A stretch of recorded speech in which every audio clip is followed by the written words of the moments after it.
Good morning students. आज class 12 में math का आपको सेकंड पेपर पढ़ाऊंगा, जिसमें पढ़ाऊंगा वेक्टर अलजेब्रा। तो जिसकी एक्सरसाइज 10.3, इस एक्सरसाइज के कुछ सवाल हम सॉल्व करवा चुके हैं, जिसका लिंक हमने इस वीडियो के नीचे डिस्क्रिप्शन में दे दिया है, अपनी भी देख लीजिएगा। तो चलिए स्टार्ट करता हूँ।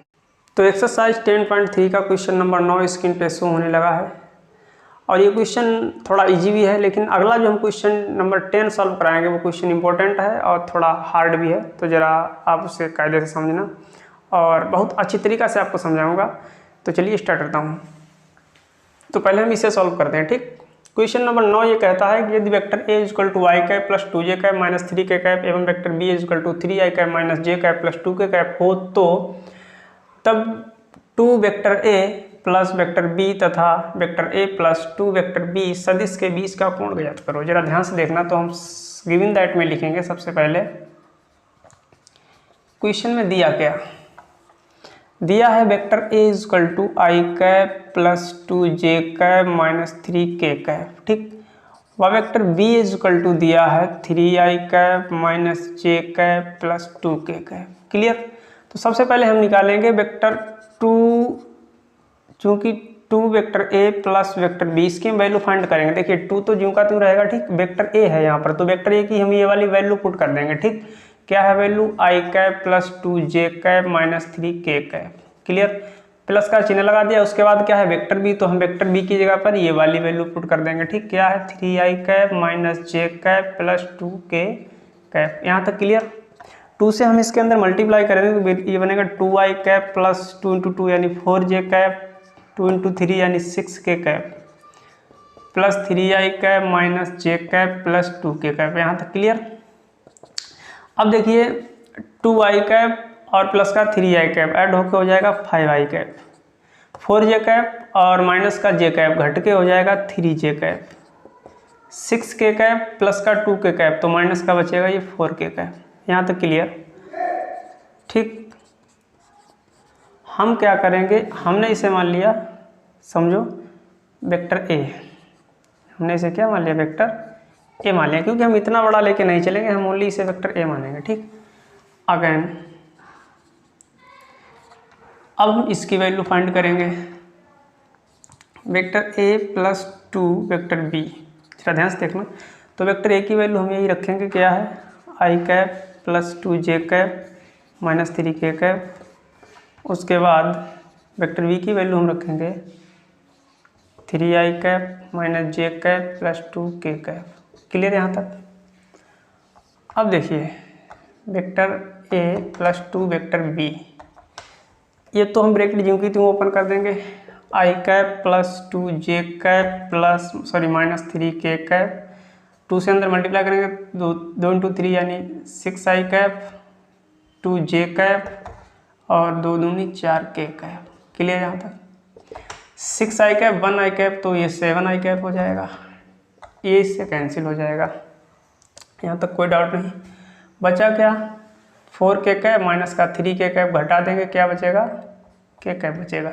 6 मतलब 6 और 1 7 और plus minus cancel, 4k cap से 3k कैप घट रहा है, ओनली k कैप बचा। ठीक, तो हमने भी इसको मान लिया वेक्टर b। हमने इसे क्या मान लिया? Vector b। इसलिए माना क्योंकि अगर हम इतना vector a plus vector 2b अगर लेके चलेंगे, ये ज़्यादा मतलब लिखने में थोड़ा वैसा लगेगा ना, का नाम अटपटा सा लगेगा। तो यहाँ पर इस टाइप से बहुत इजी लगने लगेगा। अब हम लिखेंगे माना कि बीच का कोण थीटा है। बीच का कोण क्या है? थीटा। तब एक फार्मूला होता है, अगर 2 वेक्टर दिए हों, फार्मूला ये होता है vector a dot vector b upon vector a का मॉड इंटू वेक्टर b का मॉड। ठीक, कहने का मतलब जब दो सदिश वेक्टर के बीच का कोण थीटा हो, तो उस एंगल को इस फार्मूले से फाइंड किया जाता है। ये सूत्र है, याद रखना। ठीक, अब हम वैल्यू पुट करेंगे वेक्टर a की। क्या है जो हमने इसे वेक्टर a माना था, इसे माना था ना, यही तो वैल्यू है वेक्टर a की। तो वेक्टर a की जगह पर रखेंगे 5i cap plus 3j cap minus 4k cap. Clear. Vector b की जगह पर हम रखेंगे 7i cap plus k cap अपान में वेक्टर ए का मॉड कैसे निकालेंगे, देखिए जरा ध्यान से। मॉड निकालने का हमने आपको तरीका बताया था कि आई कैप जे कैप के कैप के गुणांकों का स्क्वायर करके रूट के अंदर ऐड कर दिया करो। तो देखिए वेक्टर ए की वैल्यू ये है, तो आई का गुणांक क्या है 5, तो 5 का स्क्वायर, ठीक। जे का गुणांक क्या है 3, तो 3 का स्क्वायर। के का गुणांक क्या है -4, तो -4 का स्क्वायर हो जाएगा यहाँ पर। क्लियर। उसी टाइप से हम अगर वेक्टर बी को देखें तो इसकी वैल्यू हमने मानी है, तो इसका 7 का स्क्वायर हो जाएगा और ये 1 का स्क्वायर हो जाएगा, ठीक। तो सबसे पहले आप इसका स्क्रीनशॉट ले लीजिएगा या फिर वीडियो को पॉज करके लिख लीजिएगा, फिर आगे बढ़ते हैं। तो हम आगे कैलकुलेशन करेंगे। ये सब cos थीटा के बराबर हमारा चल रहा था, तो हम लिखेंगे cos थीटा इक्वल टू, देखिए गुणा करने का आपको हम तरीका बताते हैं, बहुत ईजी। हमेशा यहाँ क्या करना, आई कैप वाले टर्म का आई कैप वाले टर्म के साथ, जे कैप वाले टर्म का जे कैप वाले टर्म के साथ और के कैप वाले टर्म का के कैप वाले टर्म के साथ गुणा करना। क्यों ऐसा क्यों करते हैं हम, क्योंकि हमें पता है I dot I is equal to बराबर J dot J is equal to बराबर के डॉट के, इनकी सबकी वैल्यू क्या होती है 1 होती है, ठीक। उसके बाद आई डॉट मतलब आई कैप डॉट जे कैप, इस टाइप से अगर असमान कैप वेक्टर की मतलब स्केलर गुणा हो रही हो तो इनकी वैल्यू क्या होती है 0 होती है। तो हम जो हम आई के साथ मतलब आई का मल्टीप्लाई हम के साथ नहीं करेंगे क्योंकि असमान हो जाएगा। आई इंटू के, आई इंटू जे इंटू के, इनका सबका जो मान होता है वो क्या होता है 0 होता है, तो हम उनका गुणा ही नहीं करेंगे। क्यों करेंगे भाई, जब 0 होता है छोड़ो। और जिनका सेम जैसे आई इंटू आई, जे कैप इंटू जे कैप, के कैप इंटू के कैप, इनकी वैल्यू 1 होती है, तो हम डायरेक्टली यहाँ पर गुणा करेंगे। बहुत ईजी भी आपको लगेगा। हम क्या कहेंगे कि 5 का करेंगे 7 के साथ, 5 7 35, 5 7 35। उसके बाद हम लिख देंगे आई कैप इंटू आई कैप। क्लियर।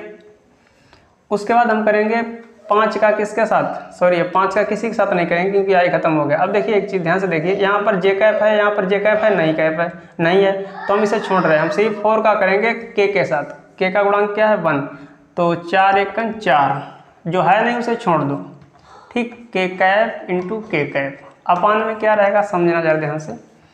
5 का वर्ग 25 हुआ प्लस 9 हुआ प्लस 16 हुआ, ठीक, इंटू ये बनेगा 7 7 49 1 प्लस 1। अब ये आई dot I cap into I cap dot I cap, तो इसकी वैल्यू 1 हो जाएगी। के कैप डॉट के कैप, इसकी वैल्यू 1 हो जाएगी। ये बनेगा का नाम 16 4 20 5 25 और 25 25 50, ये भी कितना रहेगा 50 बनेगा और ये भी कितना हुआ 50 हुआ। क्लियर। अब देखिए 35 सेकंड 35 माइनस 4 अपान, ठीक। इनको दोनों का अगर मैं एक में ही गुणा कर दूं तो ये बन जाएगा 50 इंटू 50, 50 का जोड़ा बन गया, ये रूट से बाहर आ जाएगा। 35 में से 4 घटा दो 31 बचा, ठीक। 31/50, ये सब किसके बराबर चल रहा था cos थीटा के बराबर। तो अगर हम थीटा की बात करूँ, थीटा हमारा निकल के आया cos इनवर्स 31/50, यही हमारा राइट आंसर होगा, ठीक। तो बढ़ते हैं अगला क्वेश्चन की ओर। अगला क्वेश्चन बहुत ज़्यादा इंपॉर्टेंट है, एग्जाम में आ भी चुका है कई बार, तो याद रखना, उसे बहुत कायदे समझना। लेकिन हम आपको इतनी ईजी तरीका से बताऊंगा कि आपके सीधा दिमाग में एंट्री कर जाएगा। तो चलिए स्टार्ट करता हूँ। तो अगला क्वेश्चन स्क्रीन पे शो होने लगा है, जो कि बेहद इंपॉर्टेंट है। और क्या कहता है जरा ध्यान से देखना। कहता है कि यदि सदिश वेक्टर ए व वेक्टर बी परस्पर लंबवत हो तो सिद्ध करो कि मॉड वेक्टर ए प्लस वेक्टर बी का मॉड का square is equal to mod vector ए का square plus mod vector B का स्क्वायर, ठीक। इस क्वेश्चन को सॉल्व करने से पहले हम आपको थोड़े फार्मूला बताएंगे, और जो इस क्वेश्चन पर मतलब जिसकी सहायता से हम इस क्वेश्चन को सॉल्व करेंगे। तो सबसे पहले हम फार्मूले पर चलते हैं। तो ज़रा ध्यान से देखना, यहाँ पर हम लिख रहे हैं, उसके बाद इसे समझाएंगे, तब आपको अच्छा समझ में आएगा। नंबर 1 हमने मान लिया कि यदि दो सदिश वेक्टर ए व वेक्टर बी परस्पर लंबवत हों, परस्पर क्या हों लंबवत हों, तब इनका जो लंबवत होंगे तब इनका बीच का जो एंगल होगा वो 90 डिग्री होगा, ठीक, 90 डिग्री होगा। अगर हम इनका अदिश गुणा करें तो अदिश गुणा इस टाइप से किया जाएगा, है ना, डाट गुणा।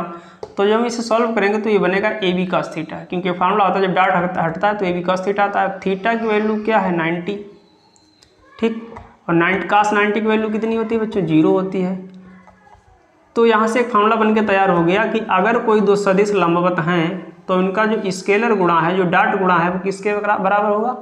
0 के बराबर होगा। याद रखना, किसके बराबर होगा? 0 के बराबर होगा। दूसरी कंडीशन है कि यदि कोई दो समान सदिश हों, ठीक, तब उनकी स्केलर गुणा कितनी होती है? जरा ध्यान से देखना। यदि कोई दो, ऐसे लिखो, यदि माना दो समान सदिश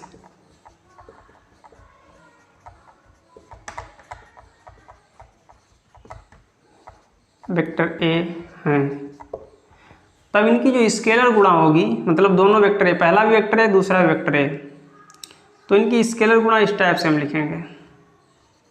ठीक, अगर ये सदिश दोनों समान है तो इनके बीच का जो एंगल होगा वो 0 डिग्री होगा। कितना होगा? 0 डिग्री होगा। अब अगर हम इसे सॉल्व करें तो हम कैसे लिखेंगे? a into A cos theta. अब थीटा की वैल्यू क्या है? a का स्क्वायर भी कर सकते हैं। थीटा की वैल्यू क्या है? 0। और cos 0 की वैल्यू क्या होती है? 1।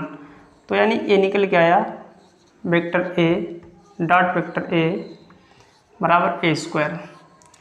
कहने का मतलब यह है कि अगर कोई दो सदिश वेक्टर का स्केलर गुणा हो रहा हो, उनका डॉट गुणा हो रहा है, तो उनका डॉट गुणा जो होगा वो वेक्टर के मॉड के स्क्वायर के बराबर होगा। हम इसे ऐसे भी लिख सकते हैं कि vector a dot vector a equal to vector ए का मॉड का स्क्वायर। ठीक, ये वाली चीज़ और ये वाली चीज़ एक ही है। यहाँ पर मॉड नहीं लगा तब ऐसे स्क्वायर कर दिया, यहाँ पर मॉड लगा के स्क्वायर कर दिया, बात वही है। ठीक, ये दोनों फार्मूला बहुत इंपॉर्टेंट हैं। अब हम बढ़ते हैं क्वेश्चन की ओर। तो क्वेश्चन में प्रूफ करवा रहा है कि इसके बराबर हमें इतना लाना है। जरा ध्यान से देखना। तो हमने ले लिया LHS, left hand side. Left hand side हमारी है वेक्टर ए प्लस वेक्टर बी के मॉड का स्क्वायर। अब देखिए, हम अगर यहाँ एक चीज़ का जस्ट देखिए, यहाँ पर क्या हो रहा है? वेक्टर ए के मॉड का स्क्वायर। तो कहने का मतलब अगर कोई चीज़ ऐसी है ना तो हम इसे ऐसे लिख सकते हैं, अगर कोई चीज़ ऐसी है तो हम इसे ऐसे लिख सकते हैं। समझे नहीं?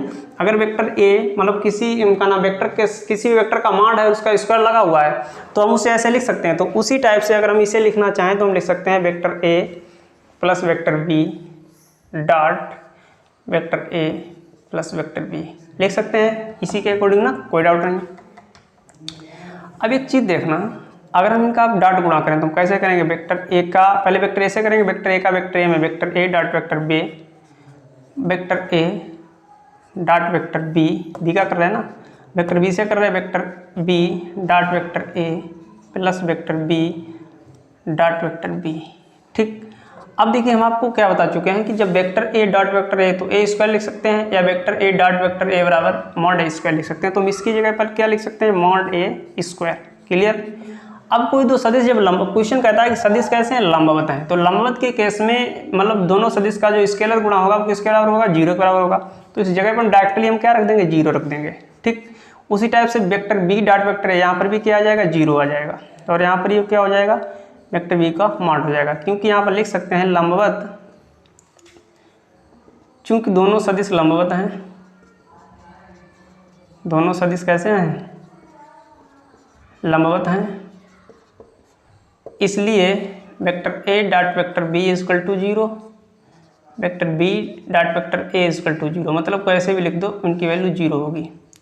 तो कुल मिला के फाइनली मेरा बचा क्या? वेक्टर ए का मॉड का square plus mod vector B का स्क्वायर। ठीक, और यही हमें प्रूव करना था। ठीक, तो आज के लिए इतना ही। अगर प्लीज़ वीडियो अच्छा लगा तो प्लीज़ वीडियो को लाइक करना, ज़्यादा से ज़्यादा शेयर करना। चैनल पर नए हो तो चैनल को सब्सक्राइब कर लेना, और कमेंट में ज़रूर बताना वीडियो लगा कैसा। और मैथ या फिजिक्स में आपको कहीं पर भी प्रॉब्लम आ रही हो तो मुझे कमेंट बॉक्स में बता दिया करना। हम आपके हर एक प्रॉब्लम को सॉल्व करने की कोशिश करूँगा, 110% याद रखना। तो थैंक्स फॉर वॉचिंग।